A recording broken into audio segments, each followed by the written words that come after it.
Interview with Seahorses, Chris Helme. Yeah, Helme without the T.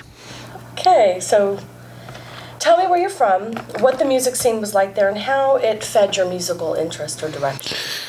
Right, well, I was born and bred in York, and I moved to Scarborough when I was, how old was I? 16, yeah. I went to college to do graphic design there, but I'm colourblind, so I was pretty useless at that. So I got into music instead. Just started playing guitar and stuff very badly for about 2 years, and then all of a sudden it clicked. Started writing songs and stuff, and joined a band, and then I moved back to York. I was only in Scarborough for about 2 years. Moved back to York, started busking and stuff. What was Oswald Kirk? Where's that? No, that's one of the biggest spelling mistakes in history. That it's Osbaldwick. And that's where you were born? Yeah, well, it's the house that my parents live in. It's a house that I've lived in for years, but I've always sort of moved out, but I've moved all my stuff back in there now because I'm away too much. So.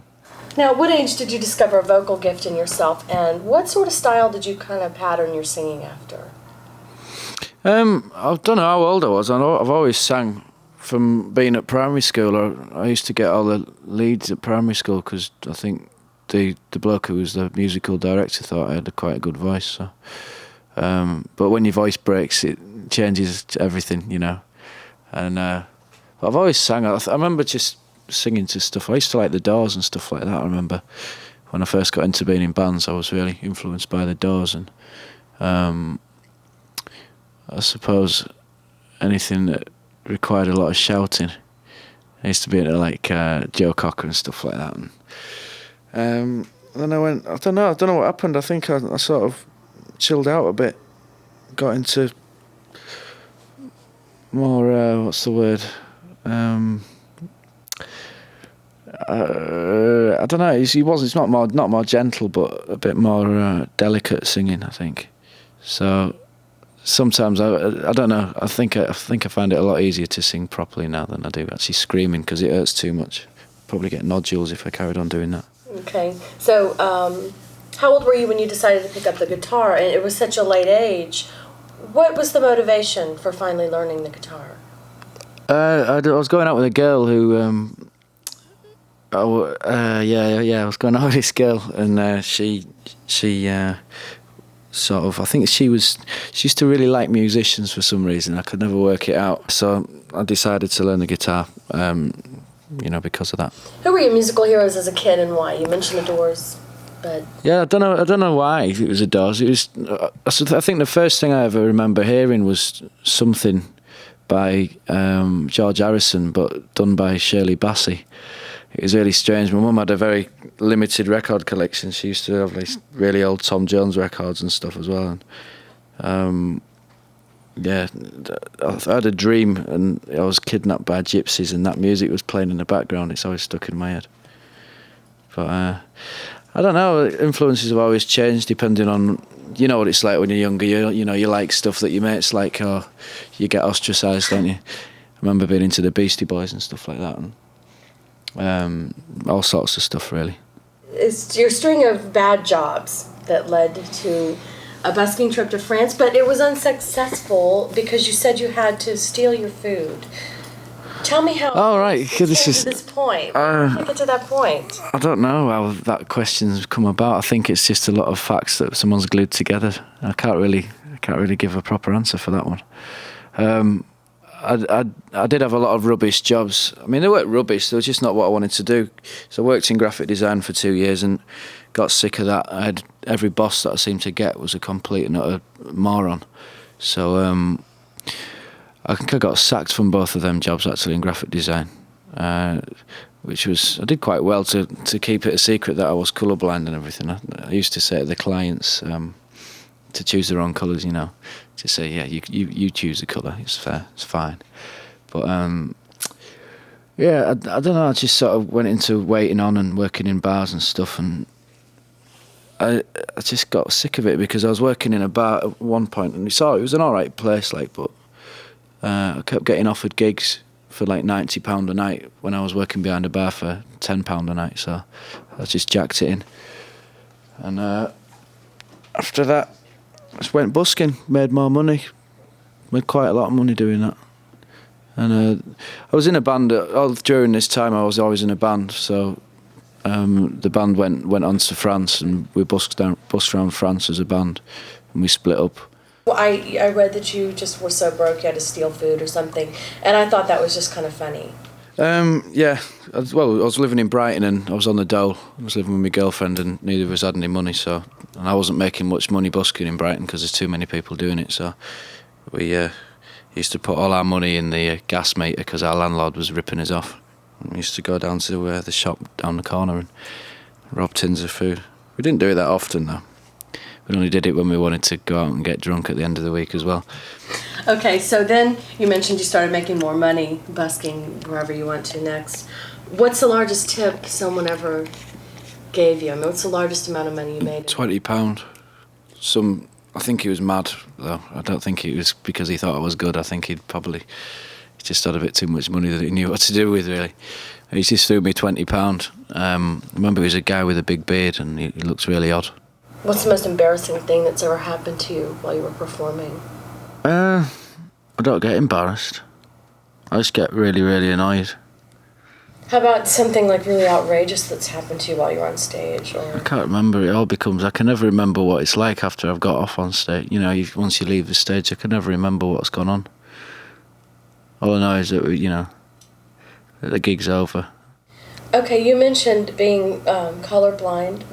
What is that? What do you see? Like, and if I saw red. Well, it's like if you get 2 pots of white paint and you put a little bit of red in one and you put a little bit of black in the other and you mix them both up. One's pink and one's grey in it, but it's just difficult to tell the tonal qualities of it. They're both the same tone, so I can't tell the same. Which both look the same colour to me. That's what I'm trying to say. So it's like that. It's like just not remembering the names of colours is another explanation of it. But it's not remembering shades as well. It's really difficult. It's very complex, and I don't think any doctors could probably explain it. So it's not that you just see in certain colours different. No, well, I probably see them the same as you, but nobody could prove that either, could they? You know what I mean? What I think's blue, you might think's, you know what I mean? So I don't know. It's all a bit strange, really, but I don't see in black and white. A lot of people used to think I did, but I don't see in black and white. No, I see in full Technicolor. John Squire. The Beatles are said to have all been given their first instruments, but it was rumored that you stole your first guitar. Is that true, or was it actually No, it's not true. How'd you get it? First guitar was either a birthday present or a Christmas present. I can't remember which. 13 or 14, something like that. Was it easy for you to learn to play it? No, it wasn't. I remember struggling with 3 blind mice just on one string. That was pretty tough, but it was very satisfying to finally learn it and showcase it to somebody. Yeah. Now you said in an article that you went into music to avoid 9-to-5 jobs. Explain about that, and also tell me about the job that you had designing sets and the name of the show. I had a lot of crappy jobs, shelf stacking and bar work and that kind of thing, digging potatoes. And some of those jobs were okay if you're working with the right people, it'd be a laugh. But I discovered, or realised as I was working in the animation job you just mentioned, that I was basically prostituting myself. Somebody else was making a vast profit on my labour, and that's what I didn't like about 9-to-5. I wanted to be the boss. I didn't want to work for the boss. So that music gave me that opportunity, I suppose. But I can remember clearly the day that I decided, because I was trying to weigh up the odds, because the job that I had, I was very fortunate to get. I didn't have any qualifications, and I just bluffed my way into it. The money was good. I was better paid than any of my friends, and I was doing all right. I had a flat. But the Stone Roses were also playing at that time, and we went to Sweden, and I can remember one day walking. I'd been out to a party or some girl's house or something. I can't remember exactly, but I was walking back to the apartment where the band was staying on a really sunny day in Stockholm, walking by the water, and I realised that was what I wanted to do. I wanted to find myself in those kinds of strange and alien situations. Now tell me about the accident you had on a bike ride, what you broke and how that affected you. I broke my collarbone, clavicle, into 5 pieces. It was quite painful, but the operation was worse. I had the operation in England. It forced me to take stock. I realised a lot of things. I realised, as I started to try and play guitar again, I realised how much I'd learnt from initially picking up the instrument. Because that was the first time really I'd not touched it for quite a long time. It was maybe 2 or 3 weeks I had my arm in a sling, because the thing was supposed to heal itself, but it didn't. And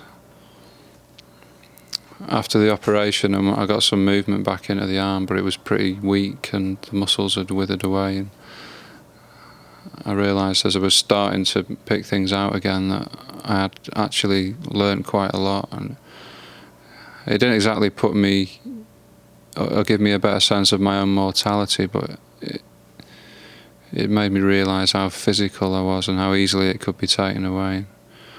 And I think I pushed myself harder from that day. For the uninformed, tell me the name of the band you departed once again. And having said that it was one of the greatest, or possibly one of the greatest bands of that era, what do you feel the band's legend was or is? The band was the Stone Roses. I used to be in the Stone Roses.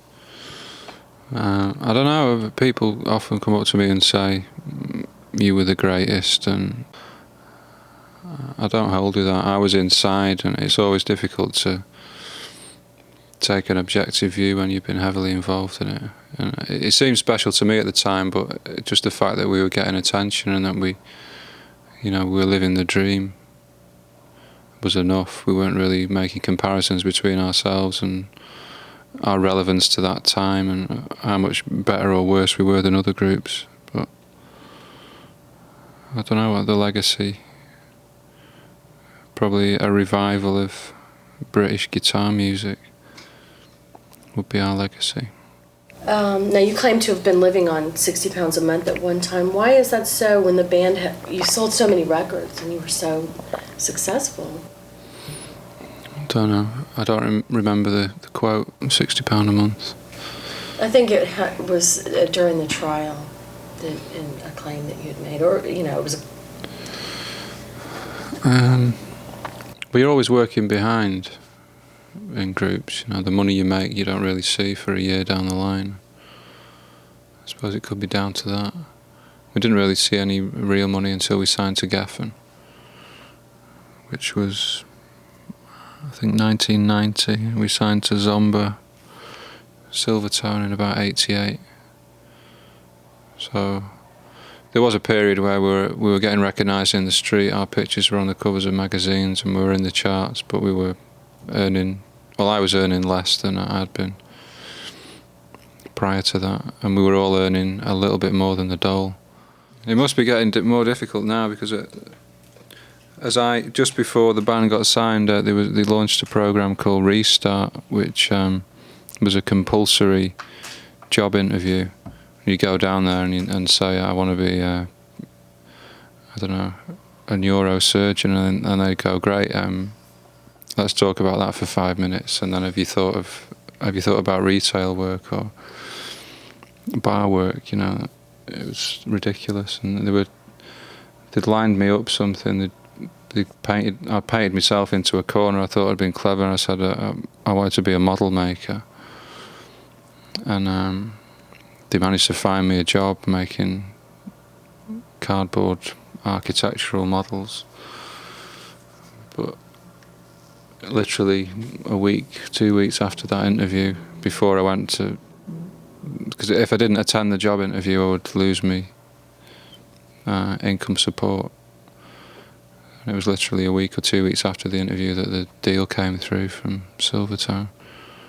But I don't think you can do that now. I don't think you can just kick back and do your own thing. It was like, in effect, it was a government grant. A lot of people I knew used it that way. You know, they'd pursue usually photography or graphic arts or music or something like that, but it would be unofficial. They'd have the room to manoeuvre because they'd have this dole check once a fortnight. All right. Tell us about the revenge you took on your label owners, or the label executive, because of an early single release, an embarrassing video. What'd you do to him? What we did was we knocked on his door, each with a large tin of paint, gloss paint, white, I think it was. And when he answered the door, and his girlfriend was stood behind him. And I forget who said it and what the line was, but it was something like, "What are you playing at, putting out this tacky video?" Because it was about 2 years after we'd released a record with him, and we'd had some success since then, so we decided to re-release the record, slap together a video and put it out, and it was really tacky. And he said something like, ring me in the office on Monday, and was about to close the door, so we just kicked it open and threw the paint all over him and his girlfriend, and all over his Mercedes, which was parked outside. And then I think he got a couple of cobblestones. He had some rocks in his garden. We hurled those through the windows of the car, and drove off to Wales, where we were recording a single. And later that night we got dragged out of our beds by the local constabulary, banged up overnight. Then we were handcuffed in Wales and driven 200 miles back to Birmingham, where the incident had taken place. And we were in court the next day, also in handcuffs, which I thought was ridiculous, but in the dock in handcuffs. And then I think the trial was about a couple of months later. The judge said the only reason he wasn't sending us to prison was because he believed it would further our careers, give us an air of notoriety. He didn't want us to profit from it in any way, so he fined us each £3,000 and sent us on our way. All right, so then you did something else to Silvertone Records because of an unauthorized single. What happened there? You'll have to tell me, I don't know about that one. You broke into Silvertone and trashed the place? Or is that not true? No, that didn't happen. Okay. All right. We talked about breaking in. They had some tapes that we wanted to liberate. We never got around to that one. Why'd you leave the group, especially in the middle of recording an album, and what were the other members' reactions? It's not true that I left in the middle of recording an album. I left 2 or 3 months after a tour. And the tour ended, and the interband relationship also ended at that point. I had no real contact with anybody. We were all living in different parts of the country. But I do remember the quote. I do remember Ian saying it in his response to my leaving note, that I'd left in the middle of recording an album. But if there was an album being recorded, it was being done without my knowledge. I left because I wasn't enjoying it. It's that simple. After Rennie left and we got a new drummer, and then after I broke my collarbone, I came back to the band, and they'd added a keyboard player, and the whole thing had changed, and Manny was disinterested, and I really didn't enjoy being on the road, and I didn't want to spend all that confined time with those people in a studio again. I thought I'd be wasting my time and wasting theirs because my heart wasn't in it. So being a guitarist and a primary songwriter, why haven't you stepped into a lead vocalist role or maybe taken the path of a solo career? Can't sing. Well, I can use my voice to write songs, but I've no interest in becoming a singer. I don't. I think guitar playing would suffer. I don't consider myself good enough yet, and I want to concentrate on that.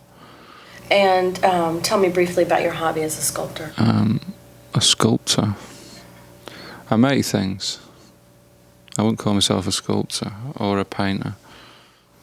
I do stick things together and colour them in.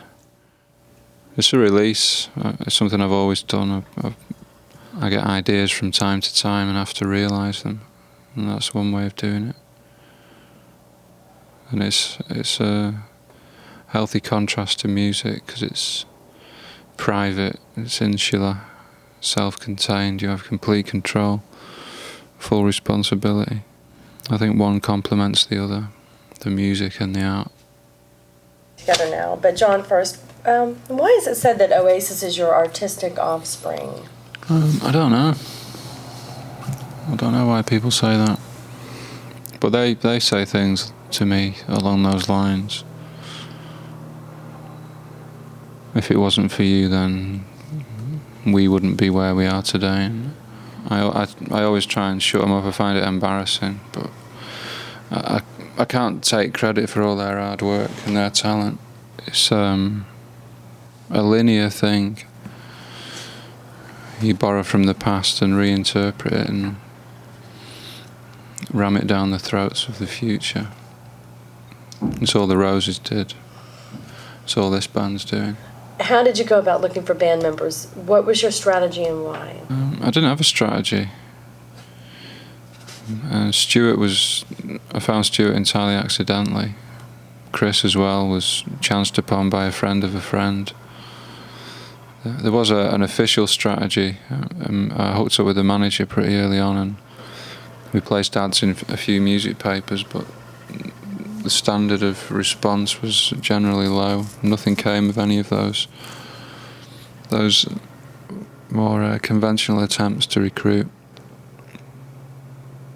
The band formed itself really. There was one guy that knew I was looking for band members and he saw Chris playing in the street. But apart from that, it was entirely natural, which sounds strange, but it's true. Okay, so Chris, explain how, recap on what he said, how you were found and chosen to audition, and weren't you asked to audition twice, and the second time was... 3 times. I was asked to audition 3 times. The guy who saw me busking outside of Woolies, he asked me for a tape, and I gave him a tape, which he passed on to John. And then... It weren't auditions. Well, it wasn't audition, I was doing gigs, and do like solo gigs in bars and... There's only one show that you played for our benefit. There was one that was put on, yeah. That was the one in the Roadhouse. But the other 2 were... Yeah, they were just gigs. Anyway. I was going to do them anyway, but it's besides the point. But I did 2 gigs. First one I was drunk, John was late. Second one, I think John was drunk and I was late. And the third one was in Manchester, which the manager set up. And it was really good actually, that one. I really enjoyed that one. Everything seemed to go really smoothly, and I got off the stage, went up to John and he said, "Do you want to be in a band?" So I said, "Yeah, right then." And that was it really. All right, so why wasn't John sure about you at first, and why did you have to think about it as well? I think, John wasn't sure about it because I was sat down and I sang with my eyes shut, which is something I don't think he's been used to seeing, which if you live in York, it's basically what everybody does. I don't know, I probably learnt off the wrong people or something, but no, that's not necessarily true actually. But I think he thought it was just a bit too folky. I played an acoustic guitar, and I think some of the songs that I was writing at the time were a bit along that sort of line. But I think he just wanted me to stand up and have a bit of fire in me, which happened. I read that you closed your eyes because you didn't want to see him in the back of the room. No, that's not true at all. I wanted to see if he was coming in. I probably had my eyes open more that night than I ever had done in the past. That's why I knew he'd come in late, because I was on my last song and he came in through the door. And I was singing No Expectations by Rolling Stones with 3 strings left on my guitar. So I just did it a cappella, and I don't think he was very impressed. I was very persistent in getting his attention as well, and I don't think he was impressed with that either, so I thought I'd blown it. But then he came to another gig, and that's when we set up the other one, the last one in Manchester. Okay, so briefly, how is the rest of the band cemented, and what's the chemistry between you all that makes it work?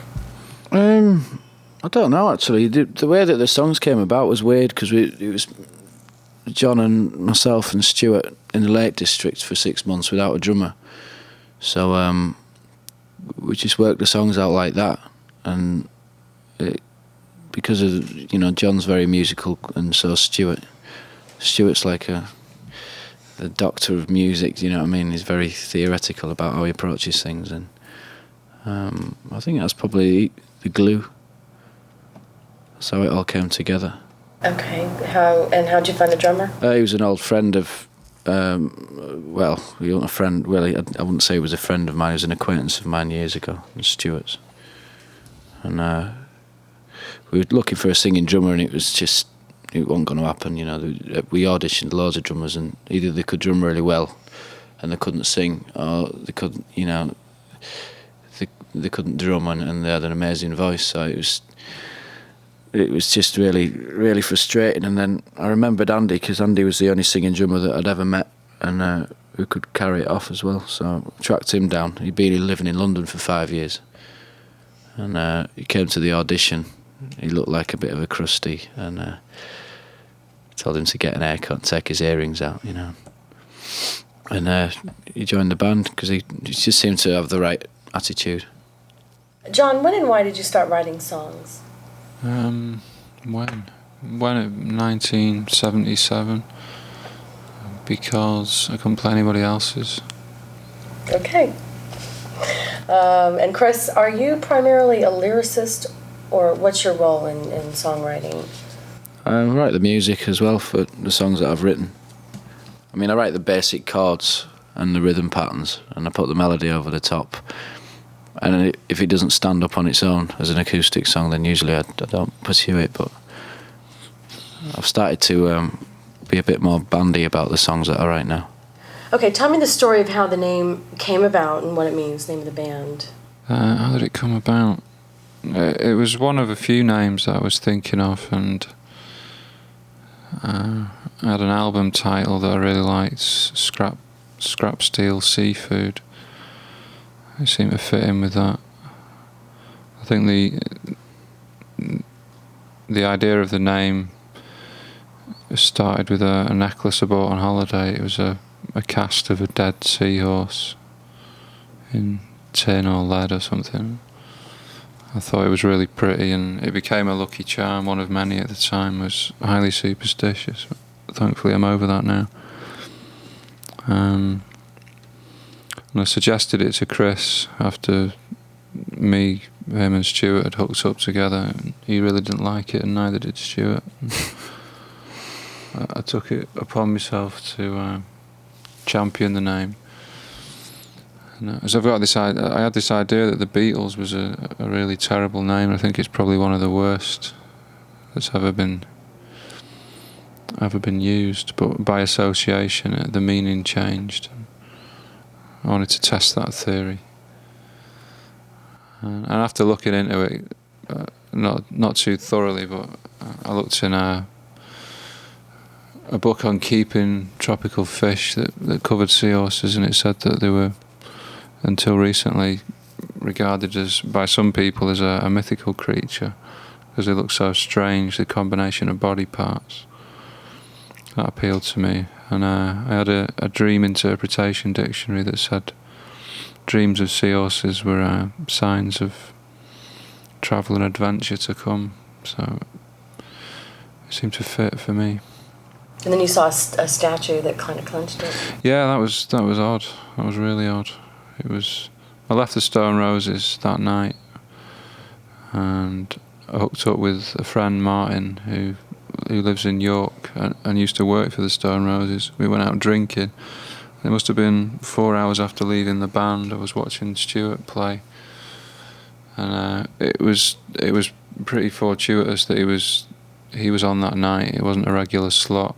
It was his first night with a new band who'd lost a bass player through some injury, and Stuart was standing in. And I wasn't out trying to recruit that night. I was just trying to forget about music, really. But I watched Stuart, and I made a mental note to get in touch with him because I liked what he was doing.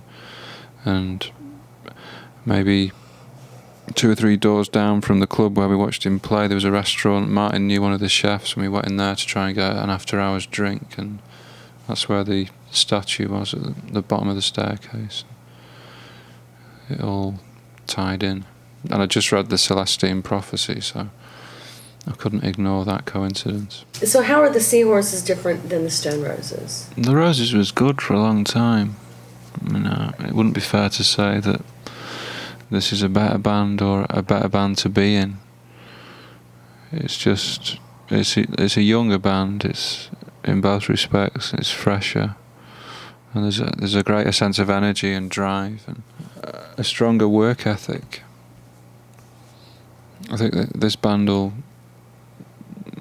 quadruple the output of the Roses in probably a quarter of the time. That's the main difference. Tell me about, I just want a couple more things about the Stone Roses. Fool's Gold, briefly. Just give me a real brief background on that song. We went to a record store called Eastern Bloc in Manchester to sign some copies of She Bangs the Drums, I think, the 3rd single.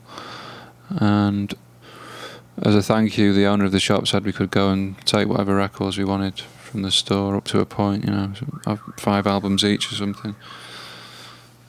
So one of the ones I chose was a Breaks and Beats compilation, a DJ album with I think a shot from the Mexico Olympics, the black sprinters doing the Black Power salute, which is a famous photograph, obviously, but it was printed in really nicely on the cover, and I wanted it. I didn't know anything about what the music was going to be like, but there was one James Brown drum loop on that album that really got to me, and I found myself jamming along to it all the time. Fool's Gold came about as a result of that. That and another record by Young MC, I think. I don't remember the title of it. But those were the 2 things I was listening to when that song was written. Okay. One Love. That was overstretching or labouring the point. It was the same drum loop as Fool's Gold, but tarted up in a different way. I didn't like that song. I didn't think it was finished. We ran out of time. I had to record what was there. I don't think it was ready to go. And there was it was cursed all round, really. We were arrested as we were recording it. I think the first day of recording it, the paint incident with Revolver. The recording didn't go too well. The sleeve was knocked back by the band because when printed, it looked like a swastika. So we decided to change that. So I ripped up the swastika image and reassembled the pieces. My brother photographed it in a rush, and the photograph was slightly out of focus, and it was a failure all round for me, but it was our highest chart position. All right, tell me why y'all picked Tony Visconti to produce the record, and why is he like a 5th member of the group? I wouldn't say he was a 5th member of the group. Okay, what kind of that was mentioned in an article, but why is he so good at what he does? He's a musician, and he's a well-seasoned producer that's been around for quite a while, so he's learnt an awful lot. Very organised and very together. I think he knows himself very well. I know what he means by trying to be the 5th member of the band, though. He doesn't distance himself. In some ways, he he sits with the band and leaves the bridge to the engineer. I think that's what he was getting at. It was him that mentioned that fifth member thing, but he doesn't carry any amps or attend rehearsals. Okay. Describe the overall feel of your record, Do It Yourself, and why is it a good introduction to the Seahorses? It's just a really good snapshot of what we were doing at the time, what we sounded like at the time. It's difficult to be objective about it, the album, because it, I don't think it's for me to say. I'd love to say, it's this and it's that, and it sounds like this, it sounds like that, but all it does is sounds like us, that's all I can say. And it's good. Very good indeed. I had a really good answer, but I've forgotten the question. Well, the question was just the overall feel of the record and why it's a good introduction. Well, it's the only songs we've got, so there isn't much option, really. Good answer. And we've got no more money. All right. Tell me about your first single, Love is the Law, and how did it all come together? That's a great song. I remember when you gave me the lyrics for that, actually.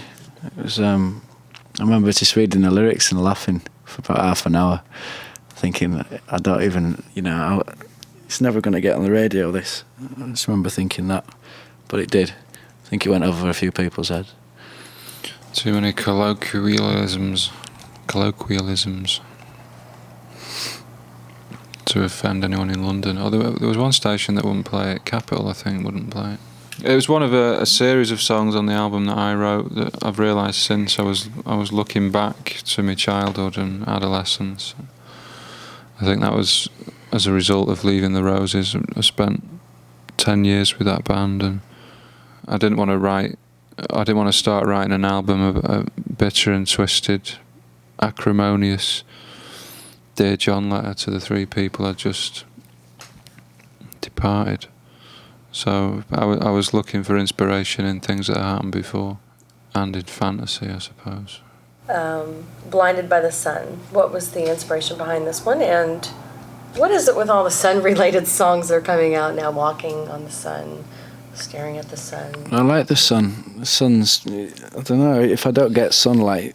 It's like a huge fiery ball at the centre of the solar system. I really suffer from depression if I don't get enough sunlight. It's like really bad. So, I think I wrote that song in Brighton, and it was lots of words rhyme with sun.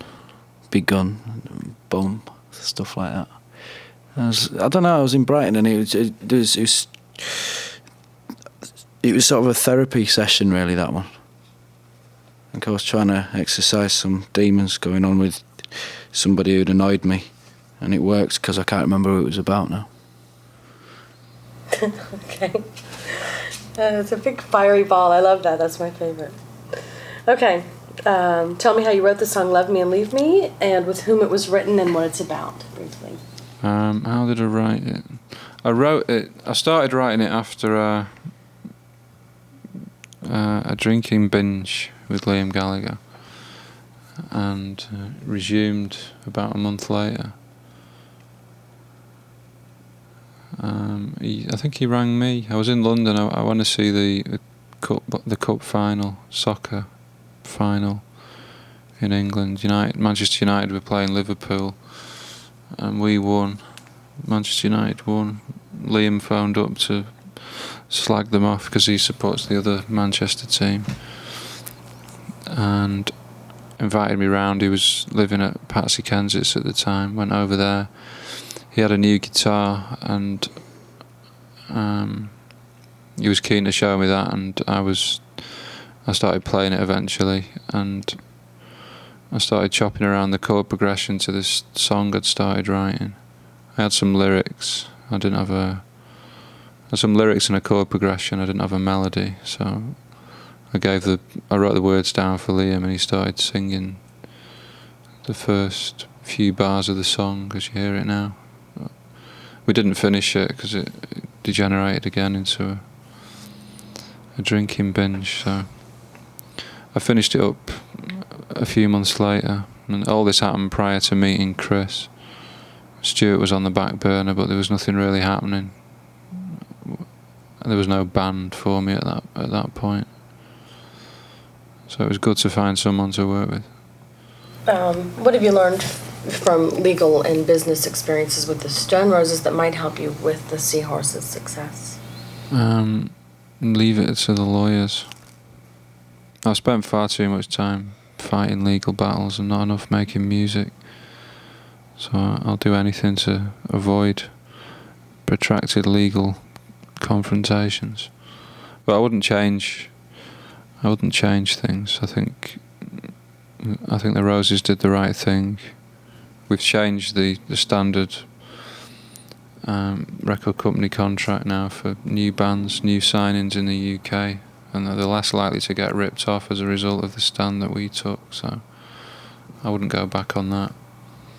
But it did knock the steam out of the band. It slowed us down, and yeah, it did. It slowed us down. I'd put down 50% of the loss of momentum to the court case, and the other 50% down to actually winning and getting the payoff from Geffen, which, you know, we've got freed from one label and got a vast advance from the next, and music was secondary at that point to bathing in money. Okay, what do you hope people will remember about the Seahorses 20 years from now? The songs. That's what's important. Where they were when we were all assassinated. Don't you know? Have you learned nothing from Notorious B.I.G.? No, I'm kidding. What's Never that? say stuff like that. Okay. It comes true. Don't ever say anything like that. Scratch that then. What do you hope listeners get from your songs and audience members from the shows? I don't know. Just stirring in the loins. That's what it's about, rock and roll, isn't it? The sound of lovemaking.